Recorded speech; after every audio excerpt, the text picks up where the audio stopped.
at LopezTonight.com. We keep the party going 24/7. Look who's here, Billy Ray Cyrus. That's the dog pound up there, man. Those people are wild. Those people there are crazy. That's wild up there, man. Y'all from Cleveland. I got to put some lights up there. It's awful dark up there. From Cleveland, he From said. Cleveland in the house. Cleveland, man. We're going to answer some questions, really kind of interesting questions that people have submitted on Twitter. The first one is from Annabellis, and here's her question, Billy. What's the weirdest or most original thing a fan has ever done to you? Well, you know what? I truly try to rack my brain and think of something like that, but I really think back of all the joy that the fans have given me throughout the years, and the fact that I look out in an audience like this and I see a lot of familiar faces, and I see a lot of new kids that watch Hannah Montana, and I bet one or two of them might even saw The Spy Next Door, you know what? Maybe a few people have seen The I Spy think Next 7. Door. Yeah. That thing did good, man. It did great. And Jackie Chan's on fire now, man. You were fantastic. Well, you're the one that lit his fuse. It wouldn't have been the same without it. Wouldn't have been the same without you. That's nice. Has anybody ever tattooed their image, your image on their face or their body? No, but Miley drew this heart on my hand. See that little heart right there? And she drew that in church. Has your daughter ever drawn on you in church? Only when I'm asleep, just different shapes on my forehead. Yeah. And I had proclaimed that day we was going to do whatever she wanted to do, and she thought it'd be fun to take me to get that tattooed after she drew it on there. Nice. So we went driving around Pasadena looking for a tattoo parlor on Sunday afternoon. I was thinking, man, wait till they get a hold of this, man. They just taking me off the cross for something else, you know. So. Yes, yeah, right, I remember that. Yeah. This next one is from Love Demi. If you could go back to your younger self, what piece of advice would you give to him? I don't know, but I'd do it tonight. What do you have any advice for your younger self, or something that you wish you would have known earlier? I wish I would have known when I thought I was going to be the next Johnny Bench, and I was a catcher, and I'd up and down, just, you know, every summer. I thought I was going to be the catcher for Cincinnati Reds. If I knew that my knees were going to hurt this bad when I was an old man, I wouldn't have done that. I wouldn't have done it. You would have moved to right field yourself. I should have went to right field, but I loved being behind the plate, but I heard of. How far did you go in your baseball career? Well, I was going pretty good, to be honest. I was being scouted by the Dodgers and the Reds, and I was going to... Yeah!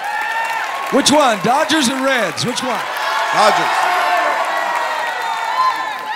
How about this guy as our catcher? On the Dodgers? Need a catcher? How about that?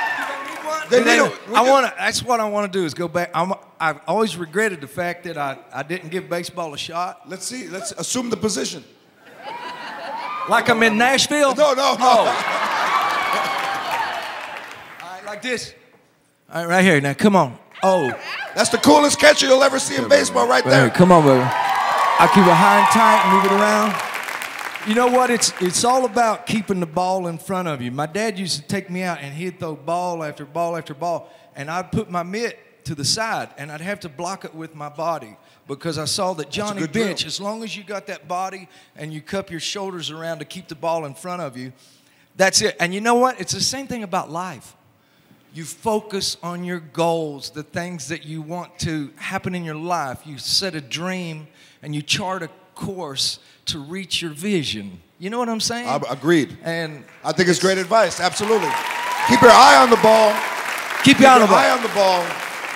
Keep the ball in front of you, and when you get older, lift them so you don't sit on them. This next one is from D. You made that up on the spot, dude. That's what's unbelievable about this. You got up great. Yeah. This is from D. Riso 83. Do you miss your mullet, Billy Ray? Oh my gosh. And can we blame you for starting it? You know, can you blame me? Man, I look at that, I go, how in the hell did I get hung up with that when early Neanderthal had a damn mullet? Look at him, man. It was all about aerodynamics. If you're fleeing from a rhinoceros coming at you, you want that thing short in the front to break that wind and then that nice tail to flow so the ladies are digging you. You know what I'm saying? What is the best analogy for a mullet? What's the best nickname you've ever heard for a mullet? I personally had, and what I was acclaimed with was the Kentucky waterfall. But I always was shooting for a Missouri Compromise. What's? Hey, But yeah, that's another one. That's where it's a little longer. But you know what they call, I know you've seen 100,000 guys that they lose their hair, but they still keep it long in the back. You know what that's called. What's that called? A skullet. I didn't know that. Yes, you did. I didn't know that. I like business in the front, party in the back. That's still my favorite analogy of a mullet. Business in the front, party in the back. Party in the back. That sounds like my Camaro. Yeah. Oh, sorry. What the heck? Hey, right. Delete that. Take that off the internet. No, that's staying in. Don't let that on the internet. You know, once it goes on the internet, Miley, don't let once that it goes on the internet, internet, it's really easy to get off. Oh yeah, just ask Miley. This is from Miley Liam Club.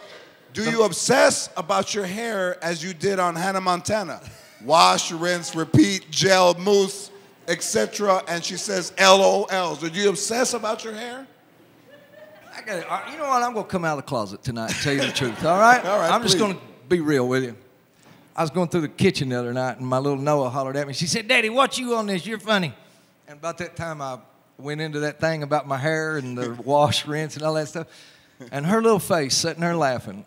I thought, you know what? For me as an actor, and I'm not a very funny person. I've never told a joke in my life. That's why I'm not in comedy. I try to do this music thing, but I end up here I am out there trying to make people laugh, and they give me a few little things to say, and I brought in a few little things to the table that became Robbie-isms, if you will. But I thought that was kind of, when just watching her face, I said, that's the reward, and that's what I always wanted. When I was a little boy growing up in Kentucky, I was so ugly. It's not funny. This is a horribly tragic story. But I was so ugly, and my mom and dad had got divorced, and I was so sad. I'd lay down every night beside my bed. I'd get on my knees, and I'd say, God, I know I'm ugly, but please just make people think I'm funny when I grow up. And when I seen my little girl laugh the other night, I said, thank you, God. I guess I reached my goal. And you're very attractive. Oh, so thank you, there you go. Ugly doesn't last forever. I made the whole thing up, but it's a wonderful story. It's fantastic. It brought a tear to my eye. The Alvarez Eddie asked this question, Billy. How do you feel about Hannah Montana ending? How do you have such a cool name as Alvarez Eddie? Alvarez Eddie is fantastic. That's a cool name. I wish my name was Alvarez Eddie. It would have been a better name for the band than Brother Clyde. It should have been Alvarez Eddie. Alvarez Eddie's a cool band, man. Anyway. How do you feel about the show ending? Hannah Montana ending? Whew, man. I'll be honest with you.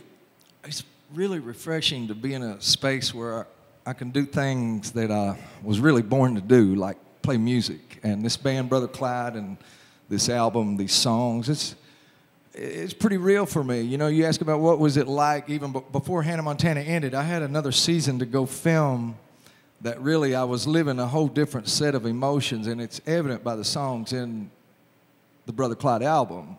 And I look at it as a bit, there was a man behind the curtain, if you will, the Wizard of Oz, whatever. I was living this little funny life out there, and oh, it must be so nice to be Miley's daddy in Hollywood, and it's so glitter and glamorous. But you know what? Damn, boy, there's a flip side to that coin. You know what I'm saying? It's tough, isn't it? Sometimes, and you know, I looked at it like, now, the motto of Brother Clyde, and it was this as we made the music, was no rules, no limits, no preconceived notions. That's why it's just a band. I wanted to have a band like Leonard Skinner, Marshall Tucker, whatever. You're just a band. We rock. We play music that is real with no limits, no rules, no preconceived notions. Well, the song you performed was a fantastic song. You guys like that song? I liked it.